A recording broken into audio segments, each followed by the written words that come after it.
So now I have this transaction, $10 million worth of deal. And I have this deal, and I'm also making my phone calls to find more candidates, because you never depend or rely on one transaction. You always have several transactions lined up. And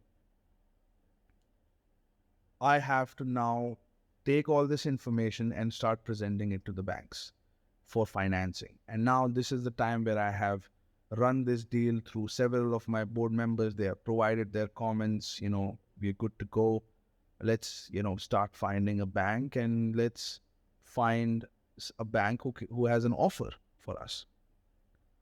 So I started to make presentations, I started to make calls, and I finally found, made so many calls, like did one presentation, then second round of presentation, and third round of presentation. And this time I've got my CFO, the finance guy, who's 50 years old, who was an ex-CEO of a $400 million company. And we go into a meeting with this bank, and this bank is, in this nice fine dine restaurant. And now, because we have a deal, the bank wants to invite us for this nice dinner at this, like high-end restaurant in one of the most prominent areas in Dubai, and they want to pay for the dinner. That's one of the things Dan Pena said, that when you have a deal and when you go meet the bankers, they'll pay for you because they want to make money off the deal. They want to treat you nicely. But just think about it.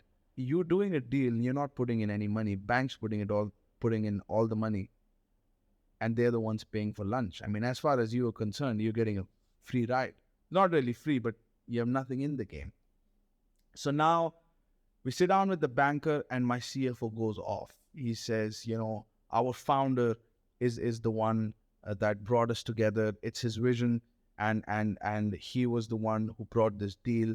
And he's a superpower, and he's extremely brilliant, and he has this mind, this innovative mind, this creative mind, and he comes up with solutions, and he goes very fast.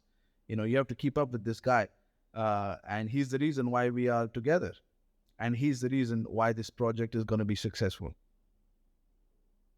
And I'm there, and I'm about to sink in my chair, because, nobody knows like my age.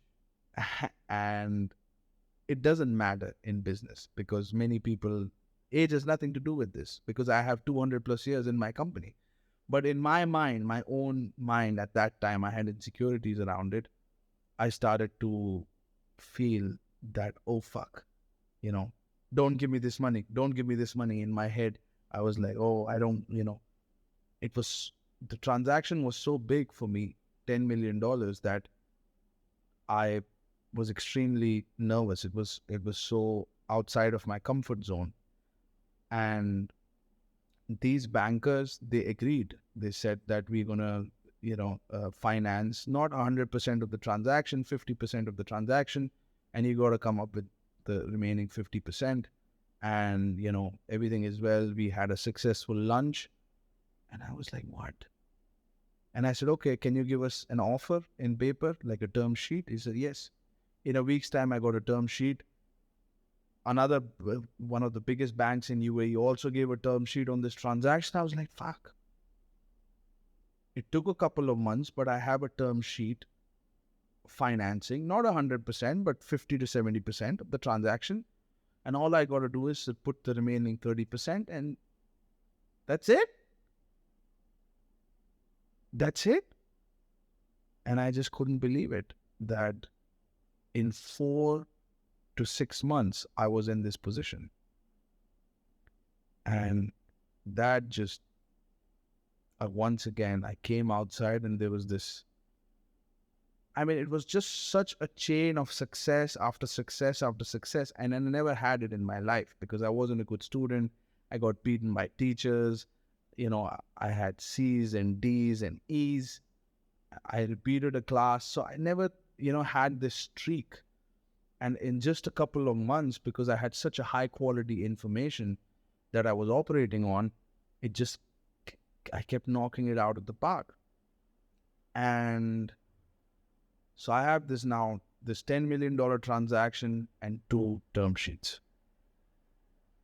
Think about it. hit that subscribe button, and I see you in the next video.